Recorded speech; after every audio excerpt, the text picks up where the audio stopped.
कि ये हमारे ही समाज का बच्चा है, इसको न्याय मिलना चाहिए। 2 मिनट बात नहीं करवा सकते थे? नहीं करता हूँ मैं, सच बता रहा हूँ। राजनीति का तो इस भर्ती ने मुझे हर पल मारा है। मुझे उसी मौर्य सभा यहाँ थी, एक मौर्य सभा, उसमें हरपाल मौर्य जी आए थे, तो उन्हीं के सभा में मैं आया था। गया था, मैं गलत मांग नहीं कर रहा हूँ, मेरे पास आयोग की रिपोर्ट है।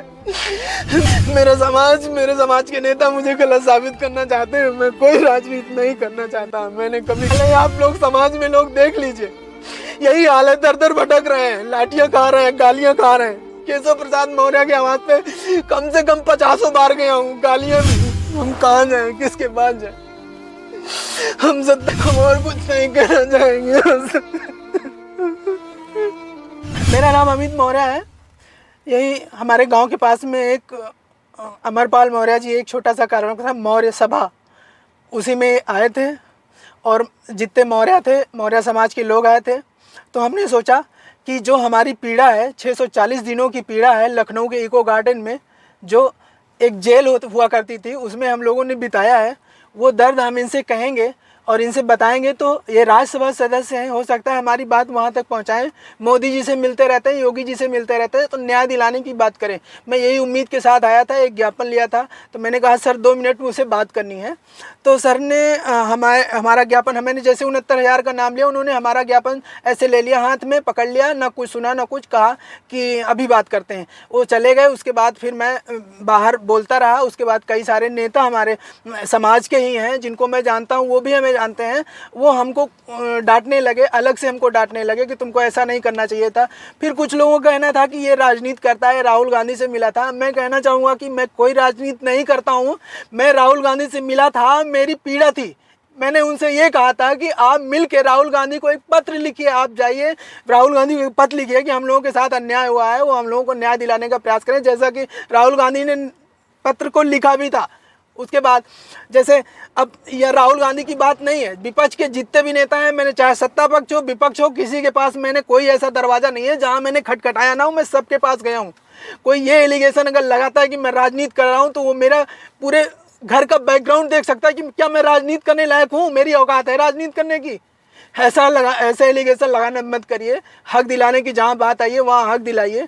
ऐसे आप किसी के ऊपर आरोप लगा के ऐसा नहीं कर सकते हैं, आप पीछे नहीं हट सकते हैं। आपको न्याय दिलाना पड़ेगा, क्योंकि आप हमारे समाज के हैं और हमें आपसे कहना है, हमारा हक बनता है, आपसे कहेंगे। हम डरते नहीं हैं, हम अपनी बात सही है तो सही कहने में क्यों डरेंगे? हमको चाहे मारो, जेल भेजो, काटो, कुछ भी करो, हम नहीं डरते हैं।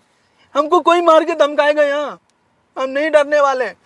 हमको यहाँ धमकाया जा रहा था, हमको अलग अलग से लोग टार्चर, हमारे ही समाज के लोग टार्चर कर रहे थे। उनको ये नहीं पता था कि ये हमारे ही समाज का बच्चा है, इसको न्याय मिलना चाहिए। 2 मिनट बात नहीं करवा सकते थे?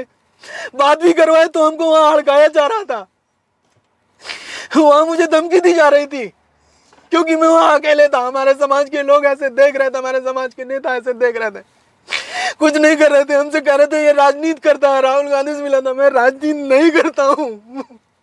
मैं सच बता रहा हूँ, राजनीति का तो इस भर्ती ने मुझे हर पल मारा है। मुझे बस यही मन करता है, मुझे जीने का मन नहीं करता। मैं सोचता हूँ कब मर जाऊँ ऐसे टार्चर होने से ज़्यादा, क्योंकि मैं सही हूँ, मैं गलत नहीं हूँ। मेरे समाज के नेता मुझे गलत साबित करना चाहते हैं। मैं कोई राजनीति नहीं करना चाहता। मैंने कभी किसी और से राजनीति के बारे में कहीं बात नहीं किया। मैं 6800 शिक्षक भर्ती में आरक्षण पीड़ित एक शिक्षक हूँ। ओबीसी एससी समाज से आता हूँ। ओबीसी एससी शिक्षकों की, ओबीसी एससी बच्चों की क्या हाल है, आप लोग समाज में लोग देख लीजिए। यही हाल है, दर दर भटक रहे हैं, लाठियां खा रहे हैं, गालियां खा रहे हैं। केशव प्रसाद मौर्य की आवाज पे कम से कम 50 बार गया हूँ, गालियां मिली है। एक बार मुलाकात हुई तो उन्होंने कहा कि हम मौर्य सभा बनाने आते हो। उसी मौर्य सभा यहाँ थी, एक मौर्य सभा, उसमें हरपाल मौर्य जी आए थे, तो उन्हीं के सभा में मैं आया था। मैंने सोचा कि वो मेरी बात रखेंगे, वो मेरी बात सुनेंगे, मेरा दर्द सुनेंगे, लेकिन उन्होंने सुनने से मना कर दिया। मुझे अलग से हड़काया। कई सारे नेता थे हमारे, कई ब्लॉक प्रमुख थे, विधायक जी भी थे, लेकिन किसी ने मुझसे बात करना उचित नहीं समझा। सिर्फ मुझे डांटने के सिवा, मुझे आरोप लगाने के सिवा किसी ने कुछ भी नहीं समझा। मेरा बिल्कुल भी मन नहीं कर रहा है कि मैं जिंदा रहूं। इस तरह का टॉर्चर होना नहीं चाहता, लोग मुझे सुनना ही नहीं चाहते, मेरा दर्द क्यों नहीं सुनना चाहते लोग, हमें ये नहीं समझ में आता। मैं अपनी बात लेके गया था, मैं गलत मांग नहीं कर रहा हूँ, मेरे पास आयोग की रिपोर्ट है, मेरे पास सब कुछ तो है, मैं सब रिकॉर्ड तो लेके आया। योगी जी ने ट्वीट किया है, वो ट्विटर हैंडल का भी मेरे पास फोटो कॉपी है, प्रेस कॉन्फ्रेंस की मेरे पास वीडियो है, सब कुछ है। जो उन्होंने माना है कि विसंगति हुई, उसके बाद फिर हम लोग क्यों भटक रहे हैं? हमारी जगह 6,800 सामान्य वर्ग के अभ्यर्थी नौकरी कर रहे हैं और हमको सड़कों में भटकाया जा रहा है, हमको राजनीतिक बताया जा रहा है, हमको टॉर्चर किया जा रहा है, हमको धमकी दी जा रही है। हम एक गरीब परिवार से आते हैं, इसलिए हमारे साथ ही अत्याचार किया जा रहा है।